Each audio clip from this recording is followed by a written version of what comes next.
अभिमन्यु के कौशल के आगे सभी कौरव पस्त हो गए थे और फिर कई योद्धाओं ने निहत थे और अकेले अभिमन्यु को घेरकर उसका वध कर दिया।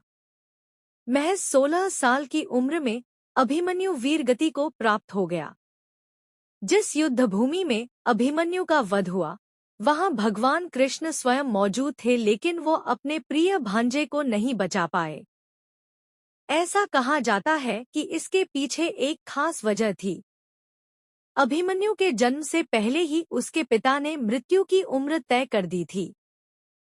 आपको जानकर हैरानी होगी कि अभिमन्यु के पिता अर्जुन नहीं बल्कि चंद्रदेव थे। चंद्रदेव के पुत्र प्रेम के कारण ही अभिमन्यु कम उम्र लेकर पैदा हुए थे। दरअसल चंद्रदेव के बेटे वर्चा का जन्म अर्जुन के बेटे अभिमन्यु के रूप में हुआ था। इसका उल्लेख महाभारत में मिलता है।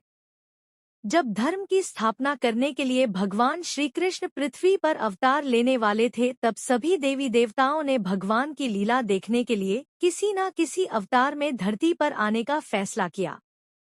कई देवी देवता मनुष्य बनकर धरती पर जन्मे, तो कई ने अपने अंश या अपने पुत्रों को धरती पर भेजा दिया, जैसा सूर्य के बेटे कर्ण, इंद्र के बेटे अर्जुन। लेकिन चंद्रदेव पीछे रह गए थे। उनसे कहा गया कि वो अपने पुत्र वर्चा को पृथ्वी पर आने की आज्ञा दें। लेकिन चंद्रदेव अपने पुत्र बेहद से बहुत प्रेम करते थे और उससे दूर नहीं सह सकते। जब सभी देवताओं ने चंद्रदेव से बहुत अनुरोध किया तो चंद्रदेव मान गए, लेकिन उन्होंने कहा कि वो अपने पुत्र को सिर्फ 16 साल के लिए धरती पर भेज सकते हैं, इसके बाद वो मेरे पास वापस लौट आएगा।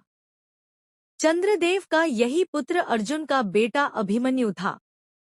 भगवान श्री कृष्ण ने उन्हें वचन दिया कि वो उनके बेटे को 16 साल बाद उनके पास वापस भेज देंगे।